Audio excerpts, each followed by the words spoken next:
అయిన ద్రోహం చూసి ఆనందపడాలనొచ్చారా? అబ్బా కొడుకులు కలిసి నాకు ఎంత ద్రోహం చేశారు! రేయ్ రేయ్, నిన్ను నేను ప్రాణం కంటే ఎక్కువగా ప్రేమించాను. ఇదేనా నాకిచ్చే గౌరవం? నా భర్త, నా మేలు కోరే వ్యక్తి మీరే నా సర్వస్వం అనుకున్నాను.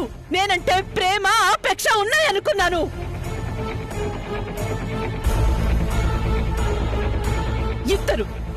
ఇద్దరు దీని తరపున చేరి నా మనసుని ముక్కలు చేశారు.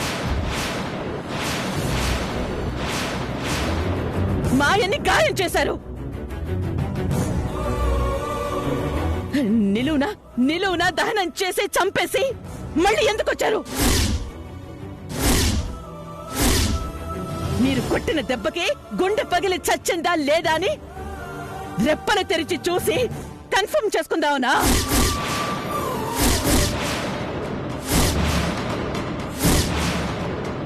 దుర్గా, ఏంటా మాటలు? ఆపండి. ఇక మీకు నాతో మాట్లాడే హక్కు లేదు. మీ ఓదార్పు, సానుభూతి వచనాలు నాకు అవసరం లేదు. మీరు ఏం చెప్పినా శవానికి సుభాషితాలు బోధించినట్టే.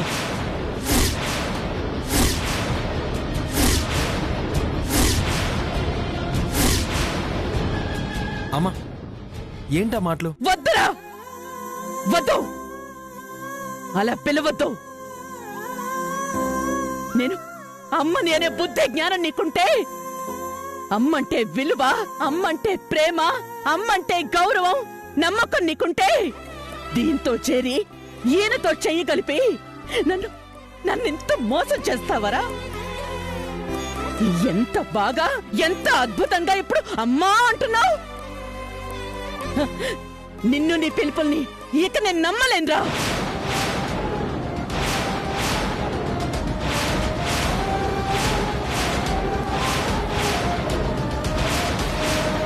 అంతా దొంగ ప్రేమలు, కపట నాటకాలు. మీరంతా నటులురా.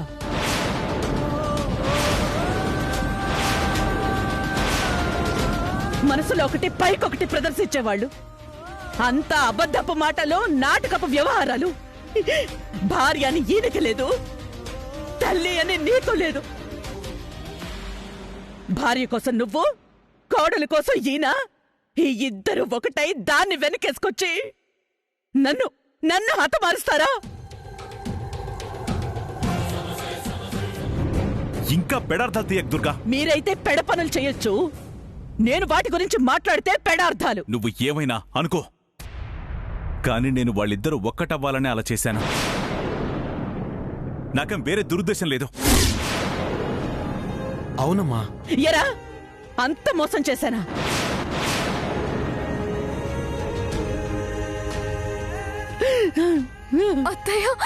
నువ్వు మాట్లాడుకో. వదలు నన్ను. నిన్ను చూస్తేనే ఒళ్ళు మండిపోతుంది. ఇదిగో, ఈ మూర్ఖత్వం వదిలించాలనే నాటకం ఆడినా ఈ 4 రోజులు నువ్వు తులసితో ఎంత సఖ్యంగా ఉన్నావు. నాది మోసం నటన అంటున్నావే, నీది మోసం కదా? నటన కాదా? కాదు, నాది జాలి.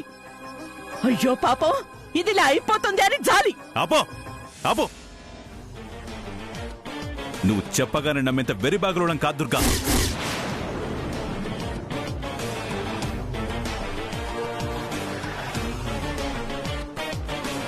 అవునులేండి, నమ్మి మోసపోయింది నేనే కదా. మోసం అని ఎందుకు అనుకుంటావు వదినా? మొదలు పెట్టావా? ఇంకా నువ్వు నోరు తెరవలేదేంటా అనుకుంటున్నాను. అంతా కూడబలుక్కునే కదా నా వెన్నెలో కత్తి దించారు.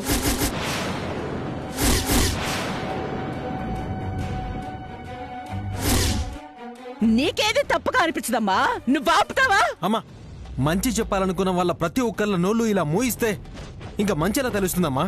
ఏంట్రా ఏంటి మీరు చెప్పే పెద్ద మంచి? వదినా, పెద్దదానివి, నువ్వు చేయాల్సిన పని చేయలేదు కాబట్టి అన్నీ అలా చేయాల్సి వచ్చింది. అబ్బో, పెళ్లికి ఎలక సాక్ష్యం, అన్న చేసిన దానికి చెల్లి సపోర్టు. ప్రతి దానికి ఇలా అని చేళ్ల తరబడి వాయిదా వేస్తూ మా సుఖ సంతోషాలని దూరం చేస్తున్నావు.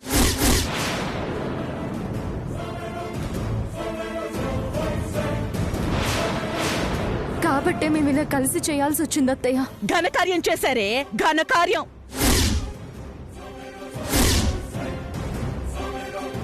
అడ్రస్ లేని దీని కడుపున నా వారసుడు పుట్టకూడదని, అదే నా తాపత్రయం. అయిన వాళ్ళు మీరందరూ ఇంత నాటకం ఆడితే నేను ఇలా అడగగానే అలా దిగబడిపోయారు. దీని అబ్బా అమ్మ వాళ్ళు కూడా ఏ నాటకాల వాళ్ళు అని నా అనుమానం. వాళ్ళ నిజ స్వరూపం తెలియాలనే రమ్మన్నాను, అడ్డం వేశాను. అందుకే మేము ఈ నాటకానికి తెర తీయాల్సి వచ్చింది. మీరు తెరలు తీయగానే ఇలా నాటకాలేం మొదలు కావు, కానివ్వను. శోభనం జరిగిపోయిందిగా. అవునే, జరిగిపోయింది. అంతే. నువ్వు కోడలిగా మాత్రం కొనసాగవు, కొనసాగనివ్వను.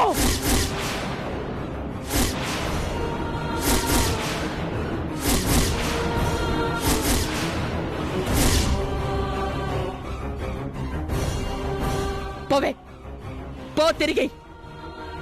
నీ అబ్బా మా పుట్టు పూర్వోత్తరాలు తెలిసాకే అప్పుడు ఆలోచించి నా నిర్ణయం ఏంటో చెప్తాను.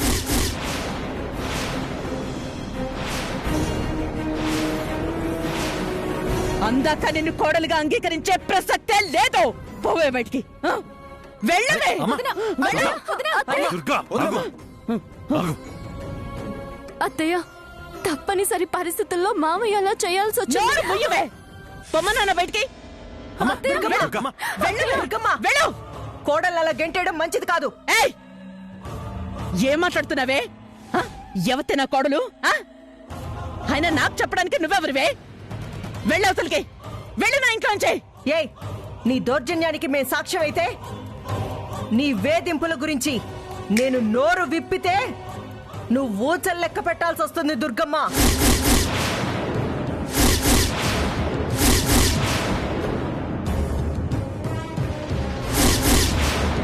నేను బజార్కెక్కితే నీ ఇంటి ముందు ధర్నాలు, సత్యాగ్రహాలు, గృహ నిర్బంధాలు మొదలవుతాయి.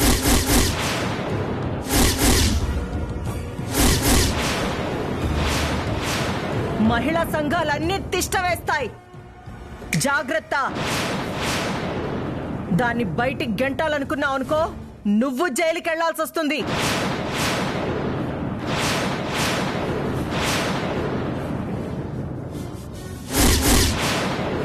నేనెవరో తేలుస్తా. నువ్వు నీ వాళ్ళని మోసగాళ్ళన్నావు, నీ శత్రువులన్నావు. ఇంకా నువ్వెవరు? నీ వెనక ఎవరున్నారు? ఆవేశంలో నేనెవరో మర్చిపోయినట్టున్నావు దుర్గమ్మ. లేదు, మీ వాళ్ళు నీ వెనక ఉన్నా ఒకరు మాజీ, మరొకరు మా వారి దగ్గర సబార్డినేట్. పవర్ మాది. ఏం చేయలేవు దుర్గమ్మ, గుర్తుంచుకో. ఇప్పుడు తులసి నా విష ప్రయోగం విషయం కూడా వాడితే చస్తాం. మేము అత్తకి తోడుగా జైలుకు పోవాల్సి వస్తుంది. జైలుకు వెళ్ళినా పర్వాలేదు, దీన్ని మాత్రం ఇంట్లో ఉండనివ్వను.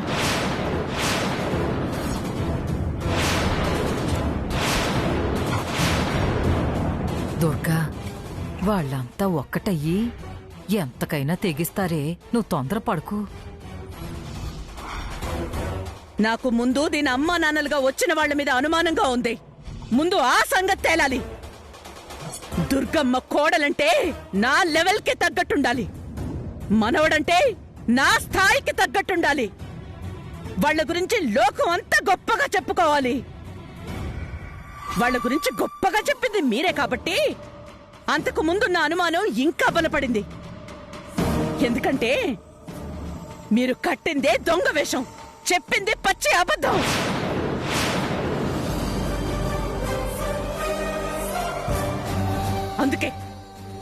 అందుకే ముందు దీన్ని వాళ్ళ దగ్గరికి లాక్కెళ్ళి నిజానిజాలు తేల్చుకుని వాళ్ళ ముఖాన దీన్ని పారేసొస్తాను.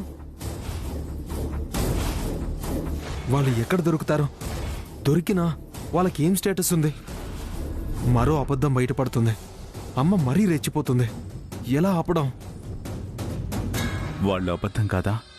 పట్టుబడితే తులసిని ఓదార్చడం ఎవరి తరం కాదా? అప్పుడు దాని దృష్టిలో ప్రియా నేను కూడా మోసగాళ్ళమైపోతాం. దుర్గమ్మ రెచ్చిపోతుంది. ఆమెని కంట్రోల్ చేయడం ఎవ్వరి తరం కాదు. నిన్ను మోసం చేయడానికి తెగబడిన వాళ్ళత్తయ్య జైలుకు పంపడానికి మాత్రం ఎందుకు వెనకాడతారు? ఆలోచించాల్సిన విషయమే, అదే నిజమే. కాస్త ఆలోచించి అడుగు వేయాలి.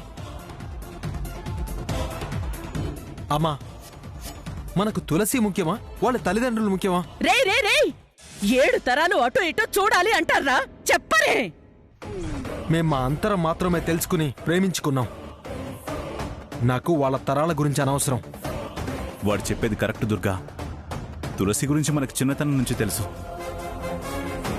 నా చేతుల్లో పెరిగిన పిల్ల వదినా. పుట్టు పూర్వోత్తరాలు వద్దు అంటున్నారు అంటేనే అనుమానం వస్తోంది. దాన్ని వంక చెప్పి మళ్ళీ దూరం పెట్టాలని చూస్తే నేను దూరం అవ్వాల్సి వస్తుందమ్మా. ఆదిత్య, అమ్మా, ఈ పిలుపులో ఆత్రం, ఆర్ద్రత, ప్రేమ, ఆప్యాయత నిజమైతే నీ ప్రయత్నాలు, పూర్వాపరాల విచారణ ఆపేయమ్మా. మమ్మల్ని మాలా కలిసి బతకనివ్వు. రే అలా బ్రతకాలన్నా దీని గుణగణాలు పూర్తిగా అర్థం కావాలి కదరా. హ, ఈ కొసరి దాని ఓపిక, సహనం నాకు అర్థం కావాలి. నాకిది నచ్చాలి.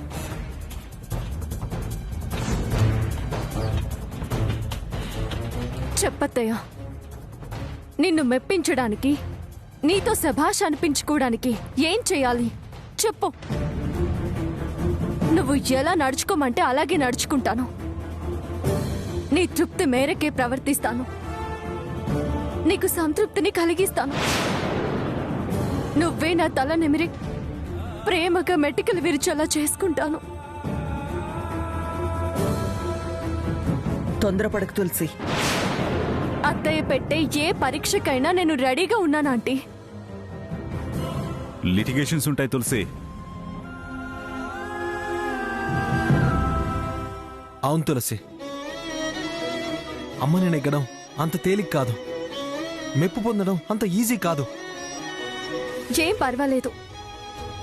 అత్తయ్య చేతుల్లో ఓడిపోయిన గౌరవమే, తిట్లు తిన్న ఆశీర్వచనాలే. చెప్పత్తయ్య, ఏం చేయాలి? మాట మీద నిలబడతావా?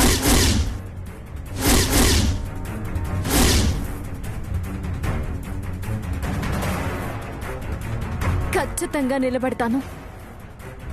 తులసి, భయపడకు ప్రియా. నాకు నా ఆదిత్య ముఖ్యం.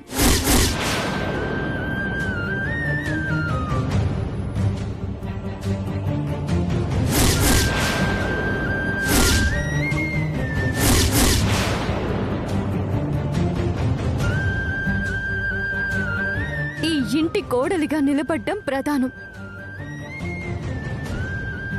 అయితే విను, ఈ నెల రోజులు నా కండిషన్స్ కి లోబడి ఉంటేనే ఈ ఇంట్లో నువ్వు కోడలిగా కొనసాగుతావు. ఈ నెల రోజులు నీ మీద ఎవరు ఎలాంటి కంప్లైంట్స్ నాకివ్వకూడదు.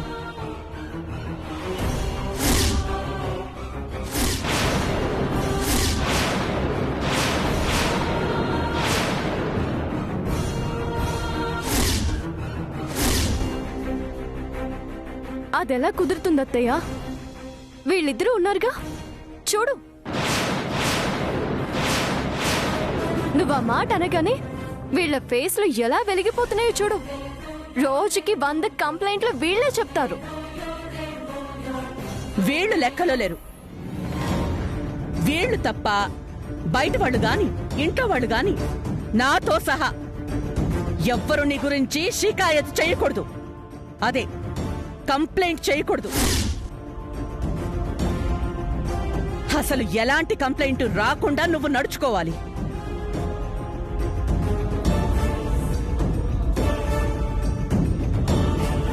అలాగే నడుచుకుంటాను. అలాగే అనడం కాదు, నువ్వు ఎవరితో, ఆఖరికి నాతో సహా బయట వాళ్లతోనూ తగు వాడకూడదు, నోరు పారేసుకోకూడదు. 100% నేను ఈ కండిషన్స్ కి ఒప్పుకుంటున్నాను. బాగా ఆలోచించుకో తులసి. తొందరపాటు ఈ తులసికి ఎప్పుడూ లేదు. తొందరపాటు నిర్ణయాలు అస్సలుండవు. నా గురించి నీకు కంప్లైంట్స్ రావడం జరగదు. అన్ని కాంప్లిమెంట్సే వస్తాయి. దుర్గమ్మ కోడలు తులసి అని అనిపించుకోవడం కాదు, తులసి అత్తగారు దుర్గమ్మ అనేలాగా మంచి పేరు తెచ్చుకుంటాను. ఈ మాట మీదే ఉంటావుగా? ఉండి గెలిస్తే నన్ను ఈ ఇంట్లో పర్మనెంట్ గా ఉండనిస్తావుగా? తప్పకుండా. మాట తప్పవు కదా అత్తయ్య? అస్సలు తప్పను.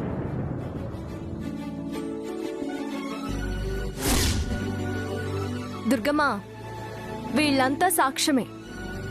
అలాగే ఆ దుర్గమ్మ సాక్ష్యమే. అలాగే. అయితే ఆశీర్వదించు. హే, ఏదైనా నువ్వు గెలిచాకే. పొగరబోద్దానా, నువ్వు గెలవడం కల్లా ఈ ఇంట్లో ఉండడం అసంభవం. నీ నోరెక్కడాగుతుందే? నీకంత ఓపికెక్కడ చచ్చిందే? మాట జారడం ఖాయం, ఇల్లు వదలడం పక్కా.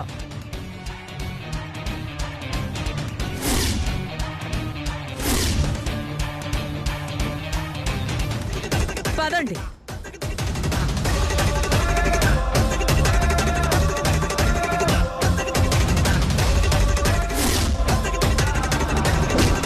చూడండి, అంతా వినండి.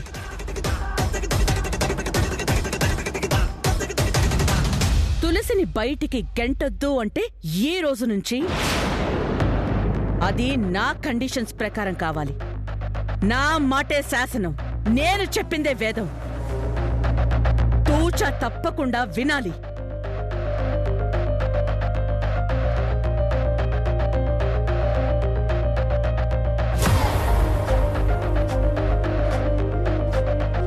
అర్థమైందా?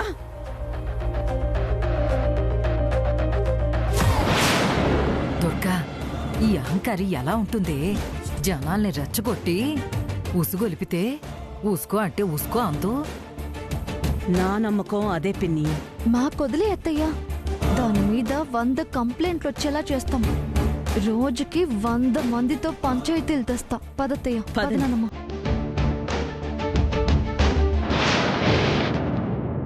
ఎందుకు తులసి అలా ఒప్పుకున్నా? వాళ్ళ నోళ్లు ఎలా మూయించాలో, ముందరి కాళ్లకు బంధాలు ఎలా వేయాలో నాకు తెలుసు మామయ్య.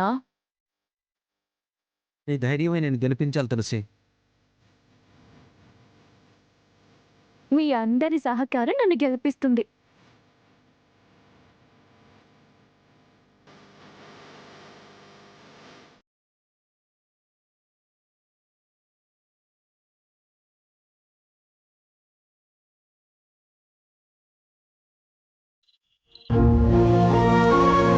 తులసి, అమ్మ కండిషన్స్ కి నువ్వు ఓకే అనడం ఒక ఎత్తు, దానికి బెండ్ అయి నెల రోజులు ఉండడం ఇంకొక ఎత్తు. ఎత్తు కాదు, యజ్ఞం. మాట జారావో నీ బతుకు అధోగతి పాలవుతుంది. నువ్వేం వరి అవ్వకురా, నేను అత్తయ్యని ఒప్పించే తీరుతాను. మాట అన్నంత ఈజీ కాదు, ఛాలెంజ్ చేసినంత సులువు కాదు. అమ్మ వేలికి వేస్తే కాలికి వేస్తుంది, కాలికి వేస్తే మెడకు వేస్తుంది. అసలేమో నీకు పౌరుషం ఎక్కువ, ఆత్మాభిమానం మెండు, రోషం తన్నుకుని వస్తుంది.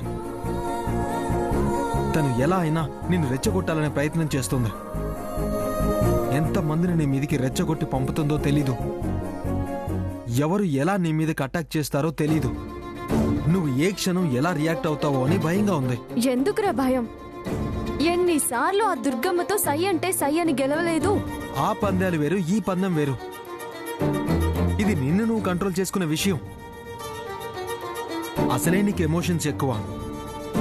ఏ సెకండ్స్ లో బరెస్ట్ అవుతావో, అవ్వాల్సి వస్తుందో తెలీదు. మా అమ్మ అలాంటి సిచ్యువేషన్సే క్రియేట్ చేస్తుందే. ఎలాంటి సిచ్యువేషన్ అయినా సరే నేను రెడీగా ఉన్నాను. ఛాలెంజ్ చేస్తా, రెడీగా ఉన్నా అని అనడం కాదు. అమ్మని తక్కువ అంచనా వేయొద్దు. ప్రిపేర్ అయి ఉండవే. తేడాలు వస్తే నేను సఫర్ అవ్వాల్సి వస్తుంది. నిన్ను నువ్వు నిగ్రహించుకోవడం ప్రాక్టీస్ చేయి ప్లీజ్ తులసి. అస్సలు ఆవేశపడద్దు. ఈ నెల రోజులు కావాలంటే ఉప్పు కారం మానేసి. మనసులో దైవ చింతన చేయి. ధ్యానం, యోగా ఇవన్నీ ప్రాక్టీస్ చేయి. ఎందుకురా అంత ఇదైపోతున్నావు? నువ్వు లేని జీవితం వృధా తులసి. అందుకే నిన్ను ప్రాధేయపడుతున్నాను. ప్లీజ్